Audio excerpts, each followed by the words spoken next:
People are always wanting to know how long a judgment lasts in South Carolina. And the short answer is 10 years from the date the judgment is entered at the county courthouse, when the lawsuit, when the winner wins the lawsuit.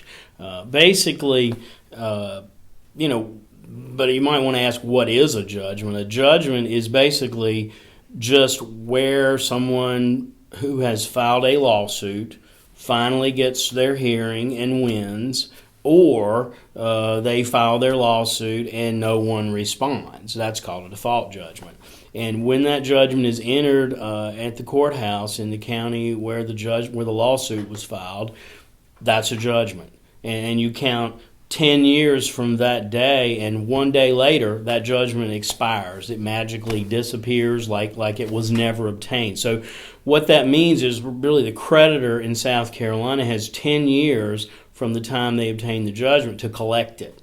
And what a judgment really is a tool. It's not like, it's on your credit and it's a bad thing, but if you don't really have anything that anybody can take from you, that's what we call judgment proof. And so creditors can get I could sue you today and get a $40 million judgment, but if you don't have anything, it's not worth the paper it's written on. But if you ever acquire anything in the next 10 years, or somebody dies and leaves you something, or you want to buy a house, or anything like that, I can get the sheriff out to execute the judgment. Now, the exemptions, which are a certain dollar amount of certain kind of things that no one can take from you, protect you from creditors taking certain things from you.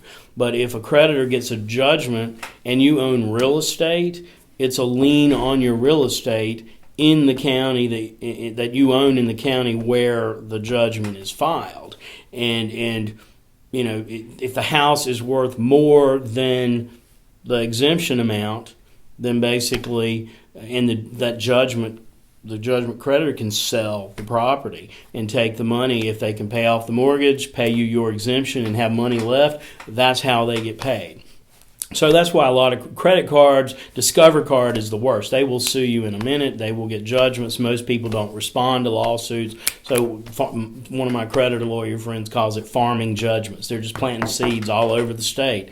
And once you get a judgment, you can move it from county to county, state to state, country to country. So in actuality, and then the judgment, the rules concerning how long a judgment lasts in the next state control. So I could get a judgment against you in South Carolina and it's good for 10 years. If before it expires in 10 years, I want to move it to North Carolina where you've moved, then that judgment time starts ticking there. And in North Carolina, a judgment's good for 10 years, but you can renew it for 10 more. So technically, I can get a judgment against you, and it hurts you for 30 years if you move from South Carolina to North Carolina. But basically, if you ever get a lawsuit, take it to an attorney. Let them tell you what you need to do or if you need to worry about it, because otherwise you might end up with a judgment that really hurts you.